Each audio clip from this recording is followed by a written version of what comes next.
What is up, guys? Welcome to the Being Beautifully Honest podcast and channel. Thanks for being here, being subbed. If you're not, hit the button, and if you're listening on YouTube, hit the like. It's like walking in the room and hitting that light switch. Let's brighten up the place and get into this conversation. I can't even believe I'm still talking about this, but I actually just want to share this article, and then I also want to respond to a comment, which I already did respond to in the comment section, but I just wanted to go a little bit deeper. Because I recently did a conversation talking about Shaunie Henderson, formerly O'Neal, and the fact that she put out there in her new book via a quote that said that she didn't, believe she was ever in love with him, meaning Shaq. So when I talked about it, someone made a comment to say, y'all need to be telling the truth, and that's not what she said. She didn't say that she never loved him. She said that she was never really in love with him. There's a difference. Listen, when it comes to marriage, all of these semantics about I love, but I'm not in love, that is some immature bullcrap, okay? Because let's be clear. Yes, there are a lot of people that get into marriages for specific reasons, and sometimes the reasons have nothing to do with love. It's convenience. I just believe that if you're going to do it, which people have the right to do what they want to do, but I'm talking about ethically, morally, yeah, a woman, they definitely should want to be protected, respected, and taken care of. I believe there is nothing wrong with that. And I also don't believe in people getting into marriages and struggling financially and all this other stuff. Because honestly, if I were to go into what I really feel, a lot of people would be like, oh, you're too old school, or you're too ultra conservative, or whatever. But I'll just be honest. I do believe that a lot of the issues when it comes to these so-called relationships, or relationships that used to be at one point, where people have all of these kids and the women are struggling, they're having to work 1, 2, 3 jobs, and the guys, they either are not getting child support from the guys, or if they are getting child support, they're not getting much child support from them because the guy really ain't making that much money, and you can only garnish a certain percentage of their income. I just believe that a lot of people, they get into these physical situations that they never should have been involved in the first place. And I told my son, who is an adult, who has no children, thank you, Jesus,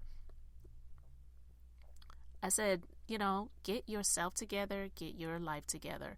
You don't need to be trying to have any kids. And if you are broke, you need to keep your broke dick in your pants. That's what I told my own son, okay?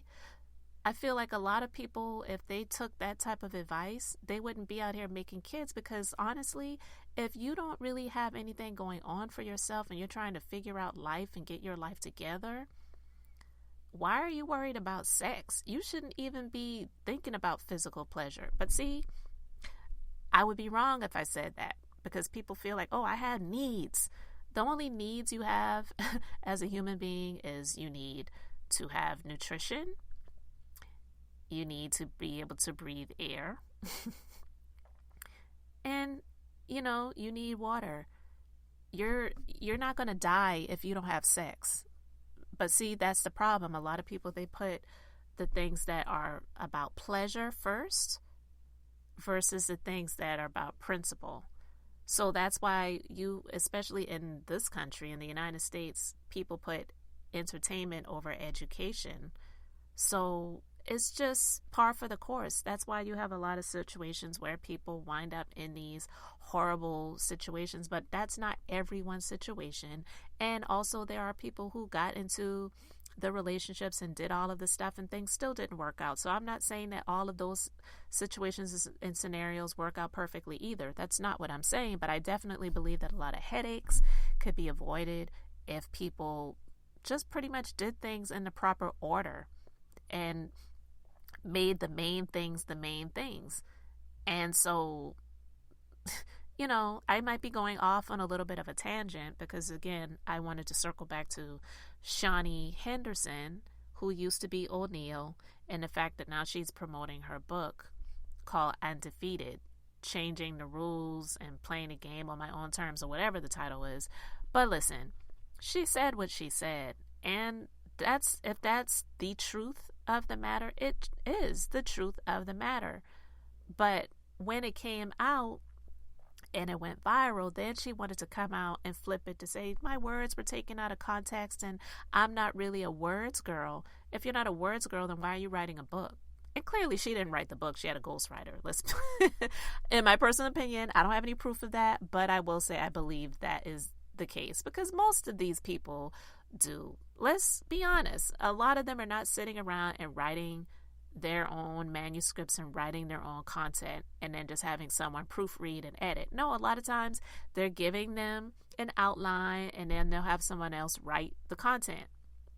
So it's possible that her outline was taken out of context that she gave for someone else to write, and then that is the case, but she's not going to come out and say, oh no, my ghostwriter got it wrong. That's not what I meant by what I put in my outline. But listen, the reason I wanted to talk about this again is, like I said, she said what she said. So for anyone to come in and say, oh no, she didn't say she didn't love him. She just said she didn't believe she was ever in love with him. Same difference. You're married to the person, being loved, and in love. Get out of here with that middle school, high school bull crap. When you're in these little relationships, getting to know people, you're saying you love, the person or whatever, and then the person's deciding, I don't think I want to be with this person anymore. I want to break it off easy, and they'll say, well, I love you, but I'm just not in love with you. That's not the stuff you do when you're married to someone. So I'm not here for those semantics. When it comes to a woman that was married to this man for all of those years, had all of those children, okay, and then writing a book and said what she said. And then, again, I'm not even saying that Shaq is a victim either, because I don't care if she wasn't in love with him or wasn't in love with him or didn't love him even. He married her and she married him. So he shouldn't have been out there screwing around with other people either. So I'm not saying that is okay. I'm not here defending him at all, but I am just basically saying that a lot of people just are not here for her explanation of things. Because listen, this is an article from New Jersey, NJ.com, and it says, although Shaunie Henderson, ex-wife of Shaquille O'Neal, says she married the NBA legend despite not loving him, she apparently doesn't want a cent from the big man. This according to Henderson's new book, Undefeated, Changing the Rules and Winning on My Own Terms. She says, I didn't care about anything else, she wrote. I had also told them I didn't want a cent of Shaquille's money, and I meant it. I wanted to be free to have the life I wanted on my terms, even while raising 5 kids under 11. I turned my back on mansions, luxury cars, private jets, and a lifetime of wealth and privilege. That's from her book. So this article continues, sure, that's easy to say now that Henderson has long benefited from the O'Neal surname. Henderson, who is an executive producer on a hit VH1 show called Basketball Wives, says the two had fun together and she loved the idea of being married to Shaq, which doesn't dull the sting of Henderson going public with her claims. Besides the fact that the ex-couple's 4 children now know that they were born out of a loveless marriage. A Newark native, O'Neal has admitted to infidelity throughout his 9-year marriage to Henderson and took accountability for his role in the pair's ultimate divorce in 2011. However, Henderson's words suggest she never loved O'Neal, meaning he never stood a chance anyway. And I want to pause it right there for a minute because that's exactly what I said she said. She said she never loved him. It would have been different if she had written in her book, I loved him. I also loved the idea of being his wife. I loved the idea of the life that we were building together. I loved the idea of being married to this superstar basketball player. I loved the lifestyle that we were able to live. Absolutely loved all of it. But he really hurt me in so many different ways. He was constantly committing adultery against me, wasn't taking the vows seriously, whatever. No one would be talking about this right now if she had just said it like that. But she made the statement that she made, and that's why people were talking about it. So again, this is a quote from her book that's in this article.